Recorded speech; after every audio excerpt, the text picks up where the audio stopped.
Eu estava ali sentado, ouvindo o grupo Lumen cantar, inclusive dentro de uma das obras do Camille Flammarion, Narrações do Infinito, há um diálogo onde o personagem se chama Lumen. Não sei se foi inspirado nessa obra. Lumen. Aí parece que eu escutei o Camille Flammarion falando assim comigo: é melhor, meu filho, deixar eles cantar. Bom, mas, agradecendo a presença de todos, nós estamos pedindo a Deus que nos abençoe, a Jesus, nosso Senhor e Mestre, que possa nos envolver em sua paz, agradecer aos benfeitores espirituais desta casa, Centro Espírita Manuel Maria da Silva, Cantinho de Jesus, que nessa semana comemora-se 73 anos. Não são 73 dias, 73 semanas. São 73 anos. Um ciclo. E estamos honrados de podermos participar, juntamente a inúmeros corações, encarnados, desencarnados, os que estão online, e que nós possamos, hoje, dentro da temática proposta pela diretoria da Casa, os Apóstolos do Espiritismo, compreender e entender não somente a vinda desses apóstolos e os objetivos pelos quais todos eles se doaram, renunciando-se para que a mensagem de Jesus possa realmente florescer. Porque a semente já foi colocada, germinada, desenvolvendo-se ao longo dos séculos. E a terceira revelação, a doutrina dos Espíritos, representa toda uma construção na linha do tempo para que hoje pudéssemos, com os apóstolos do Espiritismo e com todos os apóstolos que o antecederam-nos e com todos aqueles que continuam ainda na atualidade e os que virão, sedimentarmos a nova era em nossa humanidade. O nosso homenageado de hoje é Camille Flammarion. Eu não sei se todos que aqui se encontram, os que estão online, ou os que nos ouvirão depois, conhecem algo sobre Camille Flammarion. Com certeza, alguém já deve ter ouvido falar. Mas nós estamos numa casa espírita. Estamos estudando as obras espíritas. E todos os apóstolos homenageados nessa semana trouxeram para nós uma contribuição enorme para que essa terceira revelação realmente pudesse não somente passar por nós, mas que nós possamos permitir que esteja dentro de nós. Então, quando abrimos o Evangelho de Jesus, em seu capítulo 14, versículo 1 e 2, nós encontramos João Evangelista falando-nos: não se turbe o vosso coração. Crede em Deus. Crede também em mim. A casa do Pai há muitas moradas. E Allan Kardec, o insigne codificador, que no dizer do Espírito Emmanuel, através das mãos abençoadas do apóstolo da mediunidade Francisco Cândido Xavier, no livro A Caminho da Luz, dirá para nós que ele, Allan Kardec, é um dos apóstolos mais lúcidos do Cristo, que chegando ao palco terrestre, teria como a grande tarefa reunir ciência, filosofia e o espírito de religiosidade, ligando-nos ao Criador. Sua tarefa não seria tão simples quanto pareça. Porque enquanto a filosofia e a ciência têm fecundado e proposto a nós uma contribuição enorme no campo do progresso da nossa humanidade, o senso de religiosidade, de espiritualidade, de moralidade, ainda não chegou ao ideal. E a terceira revelação é a misericórdia do alto, permitindo que por intermédio dela não podemos mais negar todo o ensinamento do Cristo, agora sem o véu. No capítulo 3 do Evangelho segundo o Espiritismo, Kardec vai apropriar do versículo 2 do capítulo 14 de João: há muitas moradas na casa do Pai. E no item 2 ele irá nos dizer que a casa do Pai é o universo. E as moradas, que são os mundos que circulam pelo espaço incomensurável, são o habitar dos espíritos encarnados e desencarnados, para que possam progredirem, evoluírem ao seio de Deus. E quando Kardec esteve entre nós, obviamente que colaboradores teriam que coadjuvá-lo. Dentre eles, a Terra viu chegar numa pequenina cidade da França, distrito de Langres, que fica ao leste, que faz vizinhança mais próxima com a Alemanha e Suíça, um desses apóstolos. A cidade Montigny-la-Roue, ou Montigny-la-Roue. Viu a chegada no dia 26 de fevereiro de 1842, Nicolas Camille Flammarion. É o seu nome de batismo. E este nome, o pai Jules Flammarion, quis homenagear o avô, o pai de Camille Flammarion. Quis homenagear o seu pai, o avô de Flammarion, Nicolas. E terá ensejo na obra de Flammarion que ele vai associar a esse nome a um dos grandes astrônomos, Nicolau Copérnico. Bom, ele vai fazendo algumas associações ao longo de sua existência. Mas a proposta aqui hoje é procurarmos entender qual foi o objetivo de Flammarion, coadjuvando Allan Kardec. Segundo Humberto de Campos, e ontem nós tivemos a palestra do nosso irmão Valdir, onde trouxe para nós que na obra Brasil, Coração do Mundo, Pátria do Evangelho, a missão de Flammarion era justamente descortinar essas moradas, esses mundos que rolam pelo espaço. O primogênito de 4 irmãos. Seus irmãos, Bert Flammarion, Ernest Flammarion, que décadas depois se tornaria um editor, ao qual publicaria as obras advindas de Flammarion, que ao todo vão somar mais de 80 obras. Não somente de cunho espírita, mas de cunho científico, astronômico, filosófico. Além de produzir todas essas obras, Flammarion contribuiu com inúmeras revistas com artigos científicos. Mas a criança Flammarion, desde pequena, já mostrava uma vivacidade completamente diferente das outras crianças. Eu falei da Berthe, do Ernest, e esqueci da Anne-Marie, a caçulinha dos Flammarion. Aos 5 anos de idade, Flammarion ele já sabia ler e escrever e já tinha noções.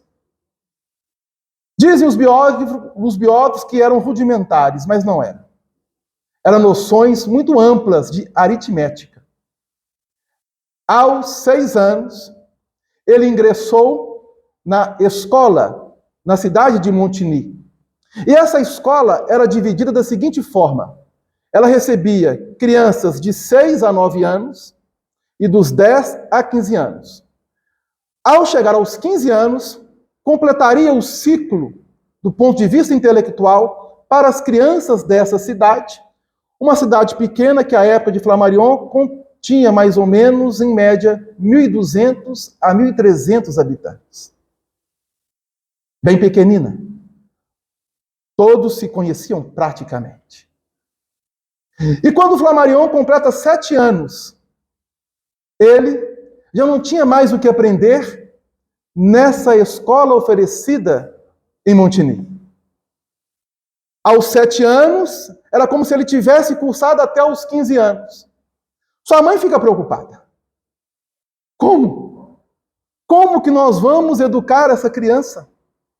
Mostrando, desde cedo, uma inteligência ampla, meditativa, reflexiva.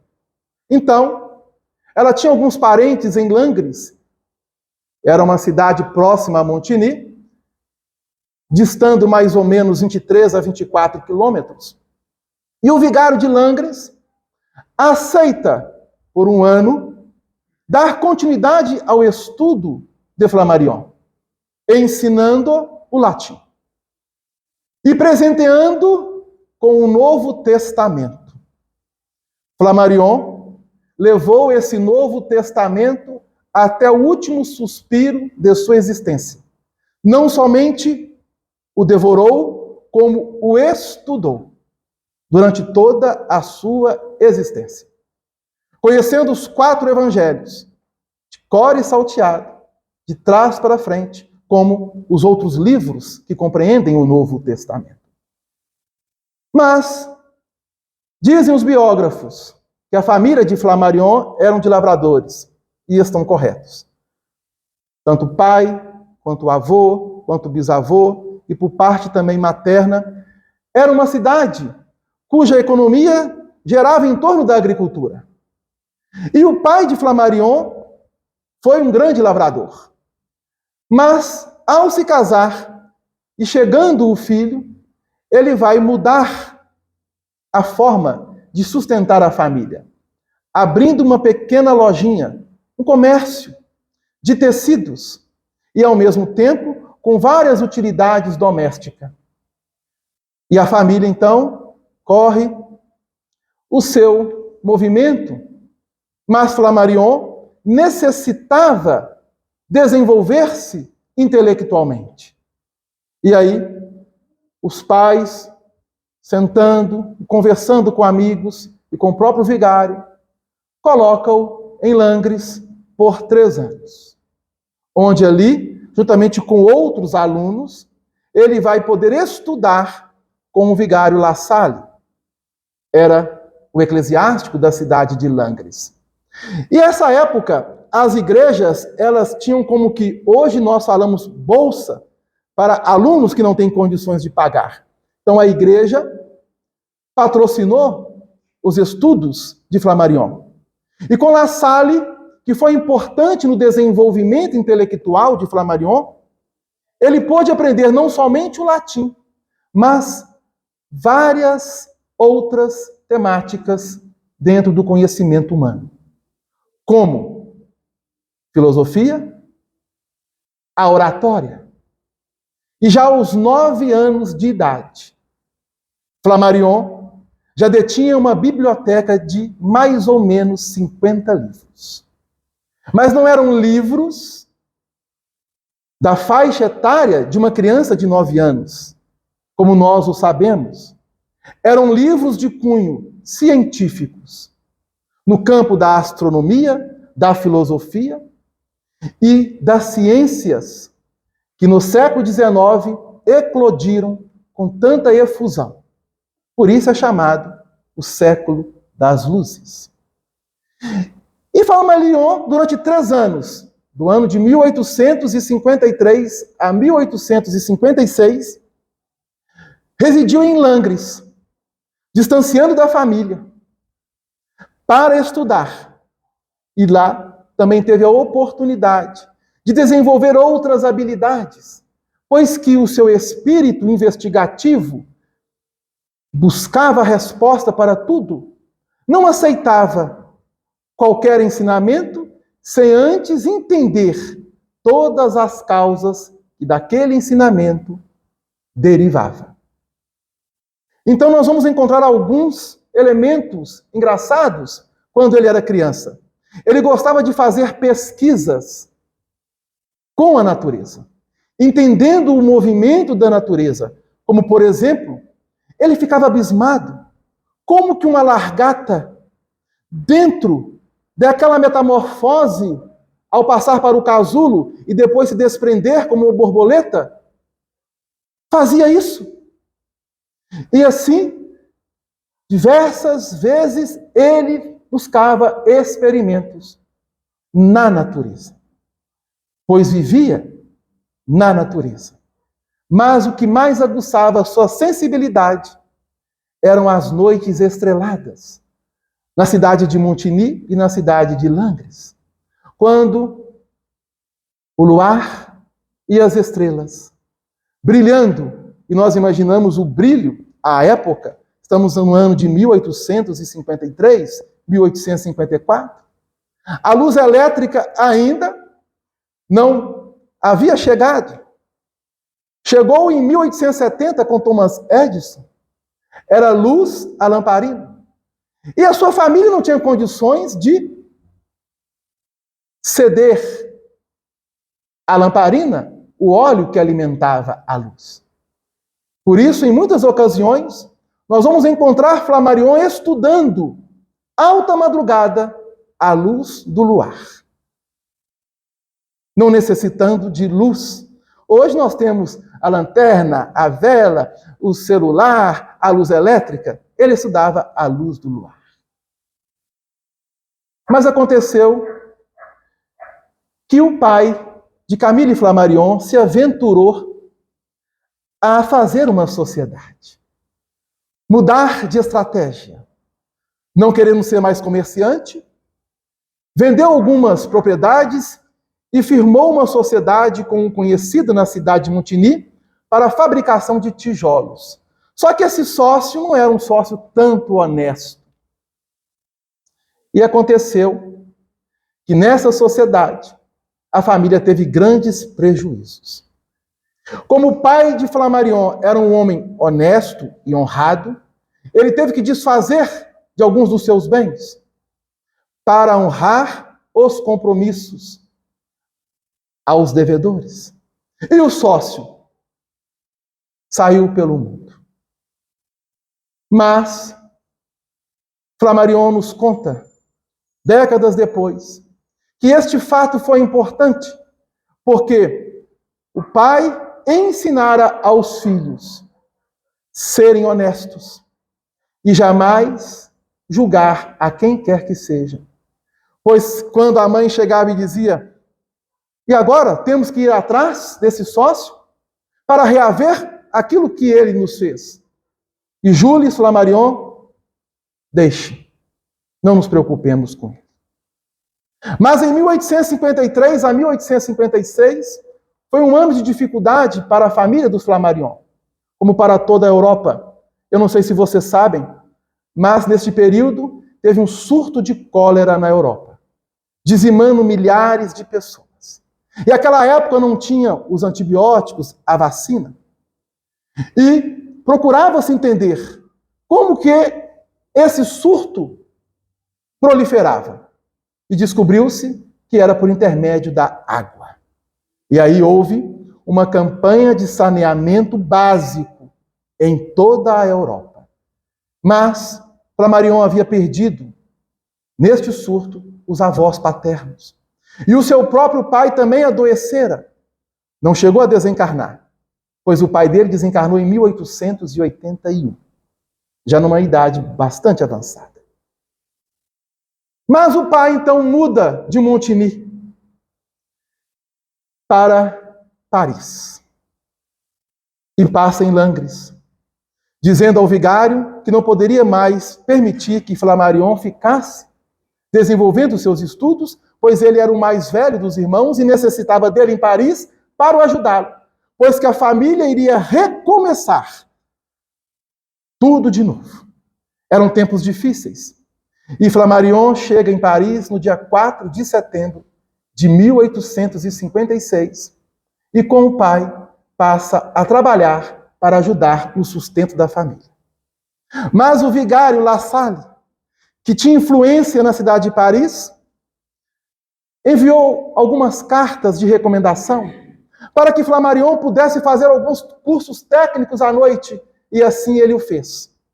Um curso de desenho, de arte, o qual foi muito importante para ele, porque várias de suas obras, Flammarion, ele mesmo, ilustra-as com seus desenhos. Mas é em Paris que vai desabrochar Camille, no ano de 1857, já participando de cursos técnicos e se associando a outros jovens, eles fundaram a Academia de Ciência da Juventude. E todos os meses, todos os jovens que trabalhavam ao dia e estudavam à noite, em 1856 para 1857, formaram uma caixinha, para que quando um deles tivesse problemas, essa caixinha pudesse suprir momentaneamente. E aconteceu que num dia em que Flammarion estava em uma das missas, pois o sonho da mãe de Flammarion era ver o filho se tornar um padre, um bispo, um cardeal, ter uma alta patente na Igreja Católica. E ele fez todos aqueles processos da doutrina católica, chegando até a ajudar o padre, o vigário em Langres, nas missas dominicais. Mas foi numa dessas missas que Flammarion teve uma espécie de convulsão e desmaio. Foi levado para casa. Os jovens que estavam presentes, nós podemos ajudar. Chamaram um facultativo. O médico, chegando à casa de Flammarion, observou que era justamente um estresse de trabalho, de estudo, e recomendou a ele: meu filho, você precisa descansar. Vou te dar pelo menos 3 dias de descanso. Não saia da cama em 3 dias. Você precisa repousar. Mas o curioso é que esse médico olhou na cabeceira, mais ou menos umas folhas esparsas, que se fossem publicadas dariam um volume de 500 páginas, escrito Cosmogonia Universal. Flammarion tinha 15 anos de idade. Ele havia escrito um livro que não chegou a publicar, para ele mesmo, intitulado Cosmogonia Universal. Este livro depois vai ser publicado no ano de 1886 com o nome O Homem Antes da Criação. Ou outros nomes, o surgimento da espécie humana antes do período pré-diluviano. Uma obra científica. Ele rendeu vários prêmios, pois ele acumulou vários prêmios científicos. E o médico disse para ele: você que escreveu? Sim. E você não vai publicar? Não. Eu posso levar e dar uma lida? Pode. O médico levou. Alguns dias depois, voltando para visitar o rapaz, 15 anos para 16 anos, diz a ele: estou impressionado. Tenho amigos no Observatório de Paris. Farei uma recomendação sua para que possa ir lá e fazer uma entrevista. E assim aconteceu. Flammarion, fazendo entrevista no Observatório de Paris, ele é admitido por Urbano Le Verrier. Urbano Le Verrier era um astrônomo muito conhecido na França, que assumiu em 1856, por questões políticas, através do imperador francês, Napoleão III, a cadeira de um dos homens mais sábios do século XIX, François Arago, ou Arago, ou Arago.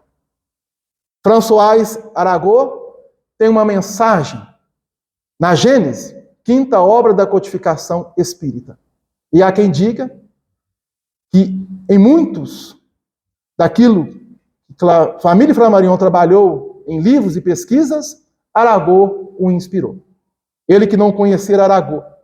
Mas ele assimilava, porque Arago também reencarnara, ou encarnara, no dia 26 de fevereiro, bem antes de Flammarion, na mesma data dele.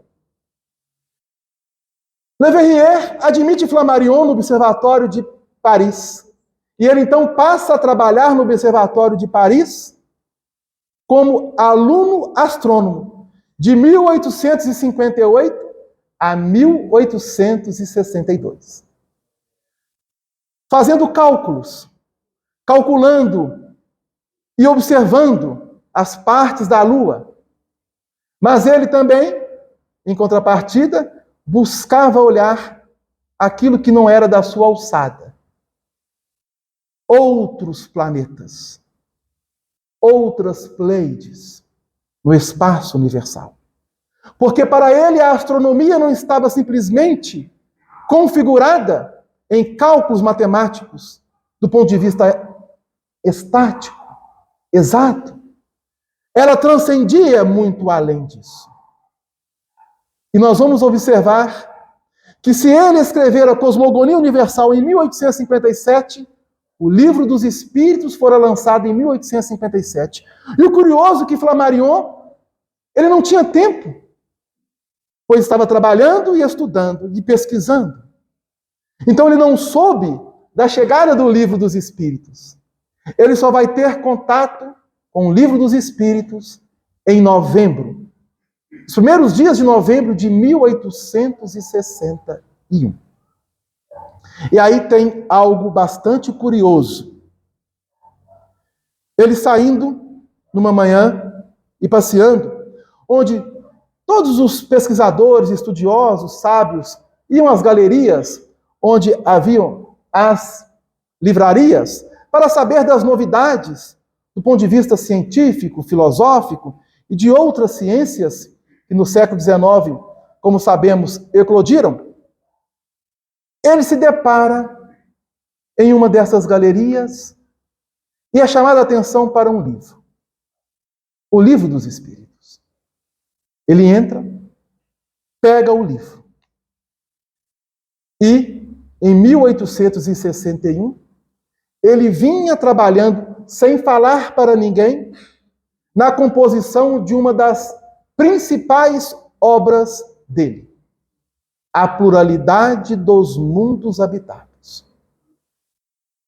Flammarion, ao pegar o Livro dos Espíritos, nas primeiras semanas de novembro de 1861, ele abre ao acaso, sem ser ao acaso, e cai na questão 55 do Livro dos Espíritos. Todos os globos que rolam pelo espaço são habitados? Ele toma um impacto e lê a resposta. Então nós vamos nos permitir a ler a resposta na íntegra que os Espíritos deram a Allan Kardec a essa questão 55. Sim. E o homem terreno está bem longe de ser como acredita. O primeiro em inteligência, bondade e perfeição. Há, entretanto, homens que se julgam espíritos fortes e imaginam que só este pequeno globo tem o privilégio de ser habitado por seres racionais. Orgulho e vaidade. Creem que Deus criou o universo somente para eles. Ele vai para casa, com um livro debaixo do braço. Leu em 3 para 4 dias. E todas as perguntas e respostas se associaram ao âmago de sua alma. Então ele volta à livraria e pergunta ao editor: quem é Allan Kardec? Onde ele mora? Onde ele se encontra? E o editor dá o endereço. E no dia 15 de novembro de 1961, ele bate à porta, na Sociedade Parisiense de Estudos Espíritas, procurando por Allan Kardec. Allan Kardec o recebe. E ali inicia-se um elo de uma grande amizade que perdurou até a desencarnação e após a desencarnação, tanto de Allan Kardec como de Flammarion. Ele veio a desencarnar, Flammarion, em 3 de junho de 1925. E aqui vou abrir um parênteses. Ontem nós falamos de Leon Denis. Nós que eu falo, o Cantinho, através de Valdir. E em 1925 haveria um congresso espírita, onde reuniria espíritas de várias partes do mundo. E aqueles que estavam patrocinando o congresso chamaram Flammarion para presidir o congresso.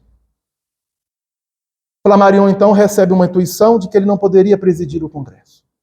Então, ele se nega a presidir. Eles insistem, mas ele se nega. Porque havia tido uma intuição para não aceitar. Então, os patrocinadores vão a Leon Denis e o convida para presidir o congresso. E Leon Denis, que tinha vindo de uma pneumonia, já estava bastante desgastado fisicamente, ele diz, por que não chamam Flammarion?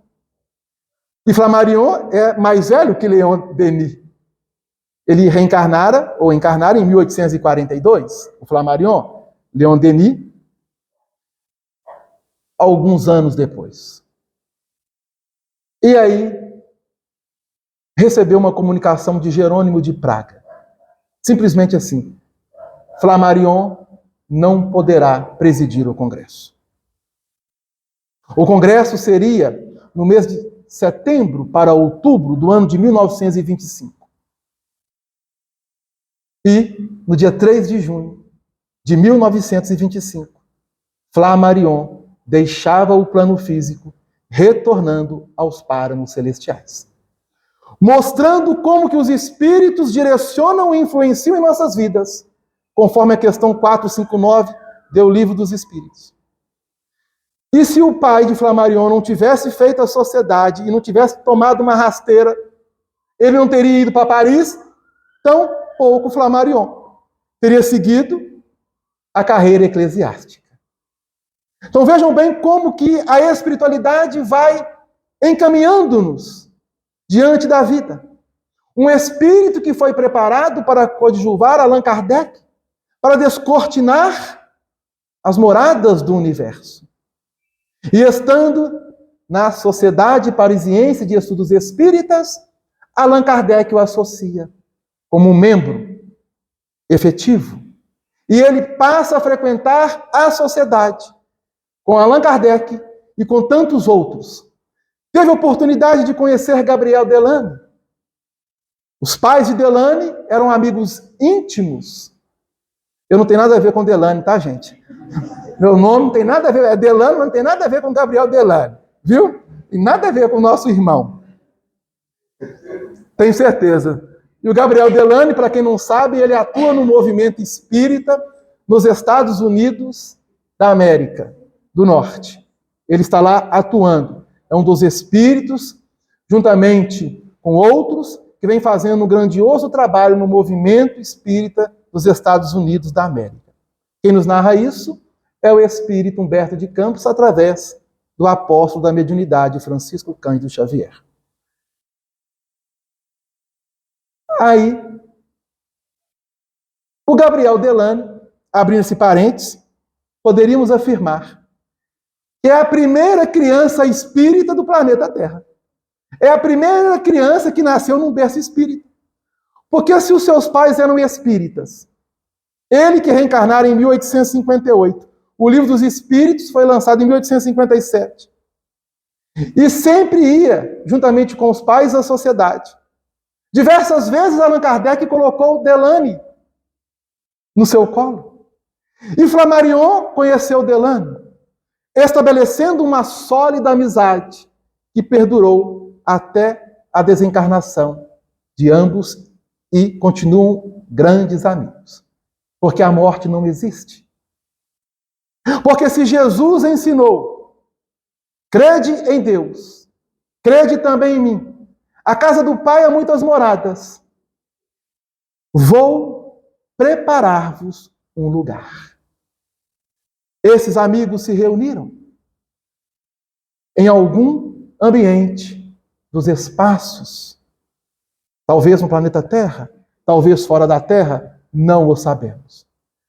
Mas em 1862 a 1863, nós vamos observar Flammarion juntamente a Kardec, já como médium psicógrafo, recebendo inúmeras comunicações.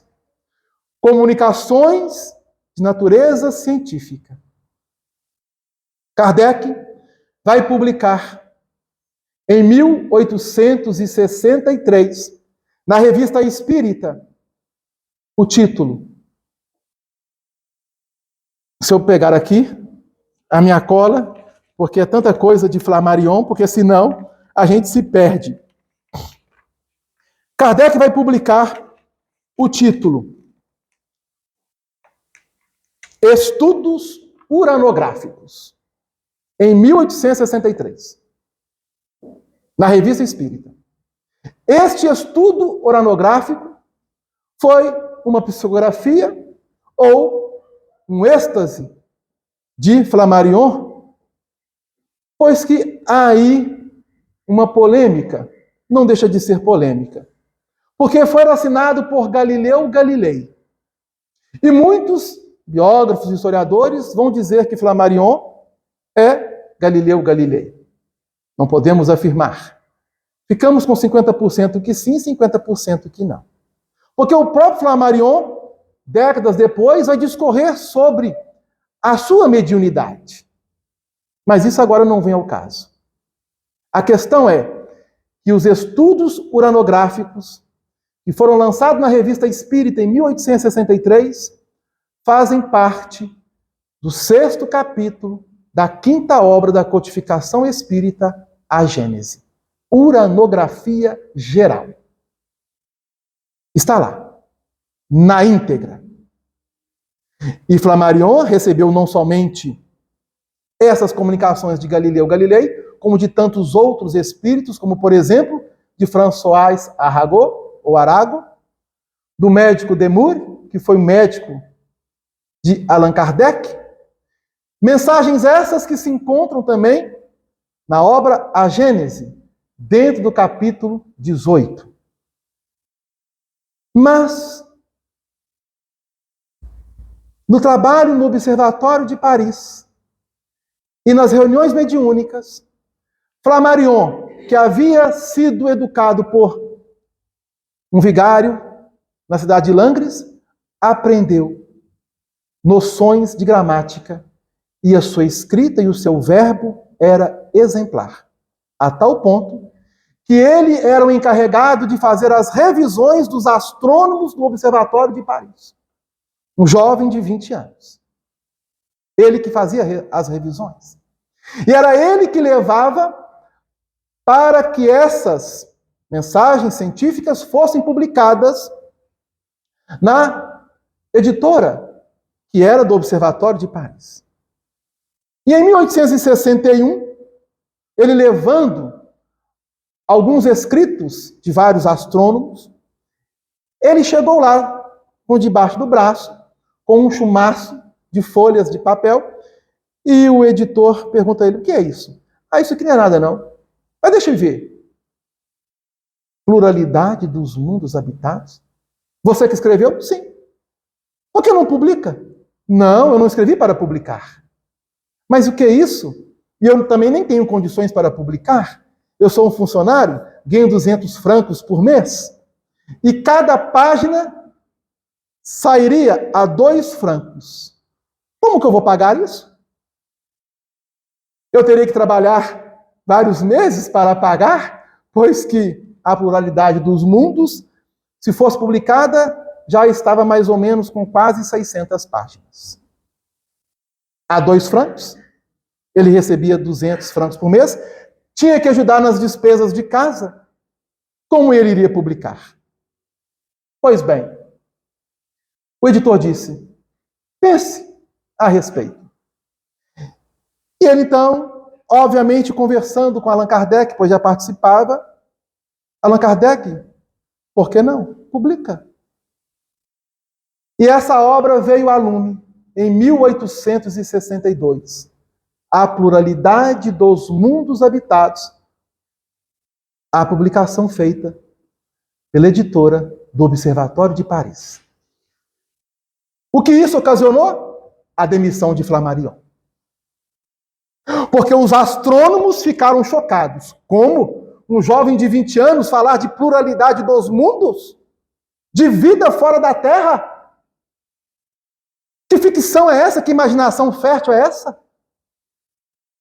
Lavoisier o chama. Meu jovem, você cavou a sua própria sepultura. O despede. E aí vai iniciar alguns meses de dificuldade para Flammarion, pois que tinha que ajudar as despesas da família. Ele tinha 20 anos, a sua irmã Berthe era um ano mais nova do que ele, também estava trabalhando para ajudar nas despesas da família e estudando. E era Flammarion que a buscava na escola à noite. E ao lado de Berthe vinham as amigas de Berthe, com quem Flammarion se namorou, e em 1874 se casa com Sylvia Petier. Eles foram namorados e depois se casaram. Era amiga de Berthe. Flammarion fica encantado com a moça. Estamos apenas abrindo esse parênteses. Mas ele fica viúvo em 1918 para 1919 e casa-se com a sua secretária, Gabrielle Redonat. Não sei se é esperta, não sei. Só sei que a secretária casou com ele. Para nós observarmos que ele tinha também uma vida a par das suas pesquisas do movimento espírita. Mas essa obra Pluralidade dos Mundos causou um impacto entre os astrônomos. Foi publicada. E Allan Kardec, na Revista Espírita, do ano de 1863, no mês de janeiro, faz uma menção a essa obra. Ela foi publicada no final do ano de 1862. Quem tem a Revista Espírita vai observar Allan Kardec discorrendo sobre o jovem Flammarion, ao publicar uma obra que não é espírita. É uma obra científica. Ela não fala nada de espiritismo. Alguém já leu A Pluralidade dos Mundos, de Camille Flammarion? Na Revista Espírita, Kardec vai desenvolver as 3 partes trabalhadas por Flammarion. Porque a obra consiste, na primeira parte, falar da parte histórica. Flammarion trazendo a história de vários pensadores, filósofos, cientistas anterior a Cristo, contemporâneo de Cristo, posterior a Cristo, contemporâneo a ele, da Idade Média, os renascentistas, os iluministas, discorrendo que muitos já haviam falado na pluralidade dos mundos. Na segunda parte, ele vai detalhar alguns planetas do sistema solar, tais como Vênus, Marte, Urano, Mercúrio. E na terceira parte, ele vai falar a Terra e o seu modelo de vida orgânica e inorgânica, com 20 anos de idade. Uma obra científica, repito, não espírita. E na Revista Espírita, Kardec diz, é uma obra que todo espírita deveria ter em sua biblioteca. Palavras de Allan Kardec. Uma obra que todo espírita deveria ter em sua biblioteca. Mas, 2 anos depois, Flammarion faz uma reedição da Pluralidade dos Mundos Habitados, agora com Didier, o mesmo editor que publicara as obras de Allan Kardec. O Livro dos Espíritos, o Livro dos Médiuns, o Evangelho segundo o Espiritismo, Céu e Inferno, a Gênese. E Didier sugere a Flammarion: vamos fazer uma reedição mais completa. Discorre da filosofia moral da pluralidade dos mundos para nós, seres humanos. E assim ele o faz, aumentando o volume da obra. E pasme, essa obra, no ano de 1864, teve mais ou menos 40 edições. Cada edição sai exemplar na casa de 1000 exemplares. Muitos ilustres cientistas, literatos, filósofos absorveram aquele conteúdo. Dentre eles destacamos Victor Hugo, o grande literato francês, que se tornara íntimo e amigo pessoal de Flammarion. Flammarion chega a participar de várias reuniões mediúnicas na casa de Victor Hugo. Mas, em especial, ele passa a trocar cartas com um imperador, Dom Pedro II, que lera a pluralidade dos mundos de Flammarion. Dom Pedro II buscava as principais obras de literatura, de ciência na Europa e absorvia todo aquele conteúdo. E começou a estabelecer uma comunicação com Flammarion através de cartas. Chegou um período da vida de Flammarion que ele recebia, em média, 30 cartas por dia. Ele não conseguia responder todas elas, por isso teria que ter uma secretária. Mas as que respondia com todo o seu coração. As cartas de Dom Pedro II, ele as respondeu. E em 1883, quando Dom Pedro II esteve na França, visitou Flammarion, já instalado na cidade de Juvisy, onde ele criara um observatório, agregando inúmeras crianças, jovens, aprendizes, para se tornarem astrônomos e estabelecerem um campo de ciência a esses jovens, tal como ele também o recebera. Para observarmos a grandeza deste espírito. Mas, além das obras espíritas, que nós vamos dizer algumas, eu não sei se alguém aqui já leu alguma obra de Flammarion, ele lançou várias obras, discorreu sobre vários artigos em diversas revistas de ciência à época. E uma obra que se popularizou, intitulada Astronomia Popular, lançada em 1880, para fazer com que o leigo, aquele que não sabe nada de ciência, pudesse ter pelo menos algumas noções de astronomia. E essa obra é tão importante que outro apóstolo da mediunidade no Brasil, Eurípides Barçanufo, na cidade de Sacramento, no Colégio Allan Kardec, fundado por ele, Eurípides Barçanufo, utilizava essa obra, a Astronomia Popular, de Camille Flammarion, para lecionar astronomia aos seus alunos.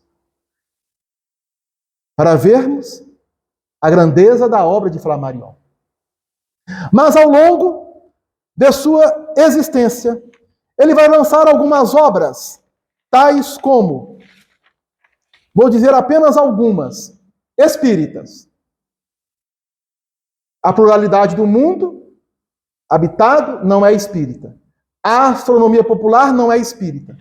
Essas obras não falam nada de espiritismo, nem de religião, mas de filosofia moral, ensinando-nos a refletir. Algumas das obras de Flammarion. No ano de 1866, ele lança uma obra intitulada Deus na Natureza, espírita. Em 1894, ele lança uma obra intitulada O Fim do Mundo, porque à época, tal como passamos recentemente, diziam que o mundo ia acabar em 1911, tal como falaram que o mundo ia acabar no ano 2000. E ele, preocupado com as pessoas tendo medo de que o mundo iria acabar em 1911, ele então lança essa obra, Espírita, o Fim do Mundo. É um livreto pequenino, 100 a poucas páginas. A gente lê numa sentada. Eu já o li. Muito interessante. Ele vai lançar em 1877 Narrações do Infinito, onde há um diálogo com Lumen. Essa obra é muito interessante, porque ele vai discorrer sobre a mecânica dinâmica das moradas nas dimensões espirituais. Ele vai lançar Urânia. Urânia é uma obra muito importante na vida de Flammarion, porque ele está descrevendo dele mesmo, quando ele chega no Observatório de Paris e vê a musa Urânia, uma deusa da mitologia grega, a deusa da astronomia e da astrologia dos gregos. Essa estátua estava no Observatório de Paris. E ele vai discorrer no livro Urânia um sonho onde ele se desprende do corpo, obviamente usando um pseudônimo para o personagem. E Urânia o leva para conhecer inúmeros mundos. E aqui abrimos um parênteses. Em todas as obras de Flammarion, ele traz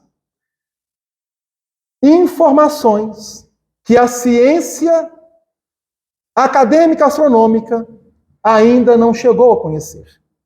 Por exemplo, no livro Urânia, ele vai falar de universos ou multiversos paralelos.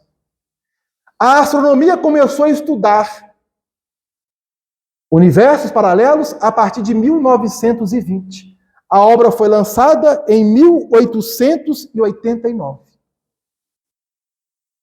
Como várias obras dele, ele está trabalhando conceituações de cunho astronômico que a ciência, só daqui a 300, 400, 500 anos, irá revelar para nós. Ele lançou A Morte e os Seus Mistérios em 3 volumes. O Desconhecido e os Problemas Psíquicos em 2 volumes. Estela, Casas Mal Assombradas. Essa obra, Casas Mal Assombradas, já quase no final da sua existência, em 1924. Flammarion, Camille Flammarion, foi um espírita coadjuvando e sedimentando a obra espírita na Terra.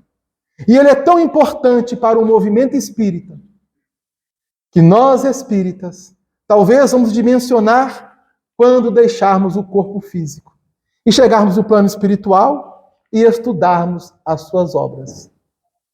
Porque para estudarmos as suas obras, precisamos sair do terra a terra e permitir que os nossos olhos visualizem o campo do Espírito.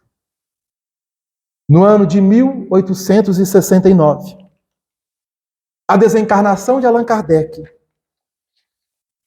faz com que todos os espíritas se ressentem.